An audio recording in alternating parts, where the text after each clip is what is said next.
Hello, this is part 2 of the full body video. If you haven't watched part 1 yet, please go ahead and do that before continuing with this video. So we have opened up the rib cage here, and we actually removed them for a better view of the inside.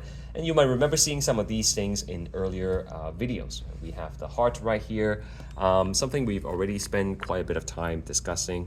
If you need a refresher, please go back to the earlier videos to refresh your memories. If we take away the heart, we can immediately see a few interesting structure right here. The trachea that we were talking about actually goes down and is split into two primary bronchi. This one is going to lead into the left lung, and this is going to go into the right lung. And inside the lungs, you can see they will continue to branch into secondary and tertiary bronchi. And eventually they become very, very small. We call them bronchioles, and they do not have any cartilage protecting them, which makes them vulnerable to collapsing during an asthma attack, for example.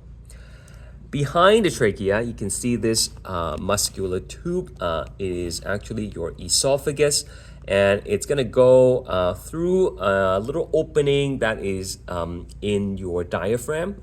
The diaphragm separates the thoracic cavity from your abdominal cavity, and there is a little opening for the esophagus to go through. It is called the esophageal hiatus. We have the liver here, a better view of the liver. You can see, again, it's really big, and I'm just gonna try to take the liver out here. This model can sometimes fall apart, and that holds up pretty good. So there is your liver right here. And there is a special gland, or not special, this is a bladder, right? It's called a gallbladder. And it's important for storing something called bile that is produced by your liver. And bile is important for emulsifying fats. What that means is it helps break the fat into little droplets, so it's easier for enzymes like lipase to break them down further. It is possible for someone to have what's called gallstone, and that is basically precipitation that is building up in the gallbladder, perhaps due to high cholesterol in the blood, and that could be quite painful, and the person can remove their gallbladder. It's not an essential structure, it's actually an accessory organ, as you might recall from class. Without the gallbladder, the liver would still be able to make the bile, but then there's no place to store it, right? So you might have to cut down a little bit on greasy food. So there's the liver. I'm gonna take that away. And if you can just take a look at it from a lower angle, you can see the esophagus goes through the esophageal hiatus I was talking about, and it makes a connection with the stomach. Okay, so the stomach, it's kind of like a J-shaped organ that is taking up the left quadrant of your abdominal cavity. And if we take it out, we can see at the top there is your cardiac sphincter. It's also known as the lower esophageal sphincter. It depends on what source of textbook you read, and the main function of that is to prevent reflux of acid, right, coming out from the stomach. It's possible for someone to have cardiac sphincter that's not quite functioning too well, and the person might experience constant acid reflux, irritating the lower esophagus. Okay. On the other end of the stomach, you can see there is an other sphincter. It is called the pyloric sphincter, and it basically regulates how much of the stomach content is allowed to go into the small intestine. The stomach has a mucus lining that protects itself from the acid, but the small intestine does not. So you don't want to overwhelm the small intestine by letting too much of the acidic content forward. You want to do it in a slow, controlled manner. And you also want to give time for the stomach to digest the food, right? Turn it into semi solid soapy mixture, which is called chyme. And once it's in a chyme form, then once again, the pyloric sphincter is going to regulate how much of it can go forward into the first part of your small intestine, and that, of course, is the duodenum. Before we go to the duodenum, just a couple other interesting things here on the left side of the body. You can see behind the stomach, on the upper left quadrant of the abdominal cavity, you have the spleen. We learned about the spleen in the lymphatic system. It can hold a little bit of blood for you. It's a reservoir for blood. It also has white cells and other lymphatic cells to basically do immune screening for your body. And over here we have the pancreas.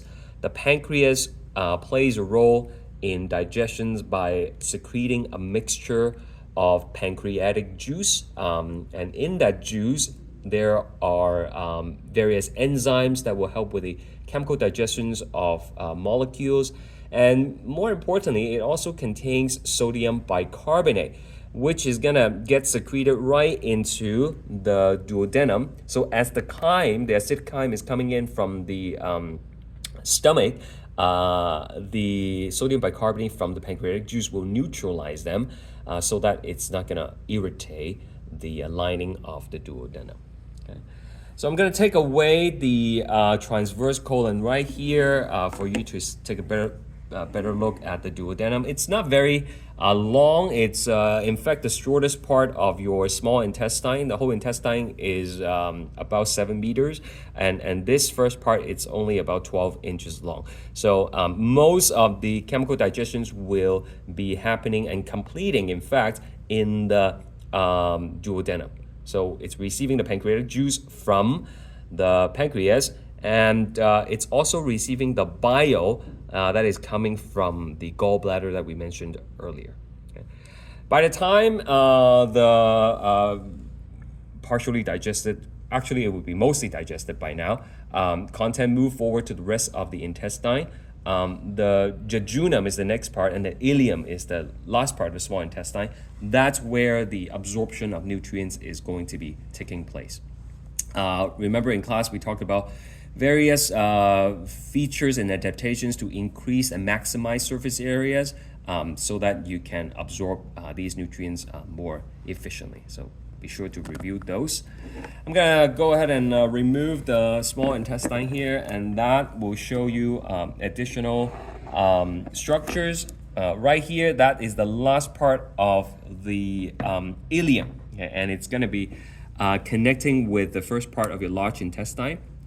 This first part here is called the cecum, and there is another sphincter right here called the ileocecal sphincter. Right, we don't want materials in the large intestine to be moving backwards. That could, cause quite a bit of infection. So the colon, which is part of the large intestine, has the ascending colon, the transverse colon, which I removed. There's the descending colon, and then there is the sigmoid colon right here. And if I remove this, you can see that it is right there. Right, that's the sigmoid colon continuing a little bit, and then it's going to lead to the rectum, and then finally the anus at the bottom. Now, if I turn this around, you can see there's a little appendage here. That is the appendix, and people don't really know what is the modern role of appendix. At some point in the past, maybe it plays a role in digestions, but it's primarily a vestigial organ, meaning it might have been useful in the past, but not so much anymore. This thing can get infected, and it will cause appendicitis, and if not treated promptly, it might swell up and burst, and all those contents in your large intestine is going to end up in your abdominal cavity, and that could be a life-threatening situation. It's called peritonitis, and it requires emergency medical attention right away. So a couple other things down here which we haven't talked about up to at this point in the course, but I'm just going to briefly mention it so that in the future when you do learn about it, you might remember some of it. Okay, so this here is going to be the uterus for the female, and it's connected to the ovaries right here. There's one ovary on the left side and then another one right there. And below the uterus, we can see the urinary bladder. Okay, I think that's everything we want to cover at this point. Later on in the course, we will probably do another video on this model as we learn more about other systems. Thank you for watching.